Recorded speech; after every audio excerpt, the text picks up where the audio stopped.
Alright, so sprinkler system at my mom's house here. And this is what I put in. But here's how retarded it is.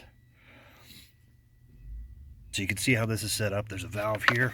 That's the main supply that comes in. So it would go to this valve here and then go off to each zone, like so.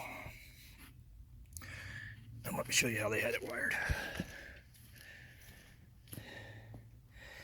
They had the water coming in, coming through a valve that you could see says flow in this direction. So the water's coming in through this valve, then comes through this valve, then goes off to another zone whenever this is turned on.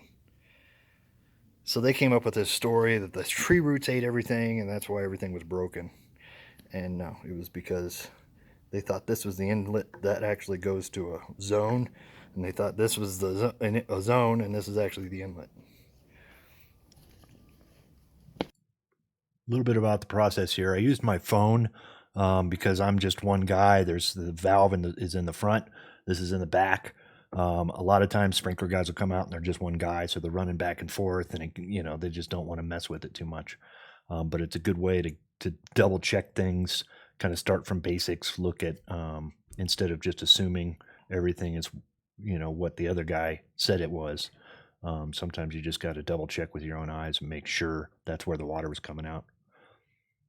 And then they did the same on another box, so it's all goofed up, but this is how it's been replaced. And the reason they couldn't get it, they've got a remote timer on this. I'm gonna guess that the reason that they couldn't get this timer to work is because when they turn one zone on, it basically will shut other zones off. And there's a box on the side there that I was turning these valves on just manually, and they were saying there's no more water pressure at all, but once you turn them on, the sprinkler goes on. These are basically like a gate valve. So once you unscrew this, it should, if there's water in this system, it should open up the sprinklers and then you can shut it off. And then what the timer does is sends that electrical signal to just basically do it automatically. But if you're ever wanting to test it, you just open these up and then it should show where that zone is. You open this one up and should show where that zone is. But yeah, it's a pretty simple system, sprinklers, and it's real easy to make them where they try to make you confused and say, oh yeah, well, it's so much work and so much stuff involved, and it's really not much. There's two wires and there's water that comes in, there's water that goes out. This is basically, if you just look at this, it's like a gate valve like this. That's all that is. That's just a fancy one of those.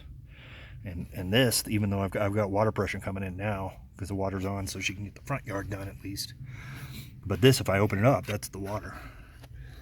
So next step would be to connect this to this, cap this off. I think we're gonna cap this off, but it's super tight in there. Anyway, every day.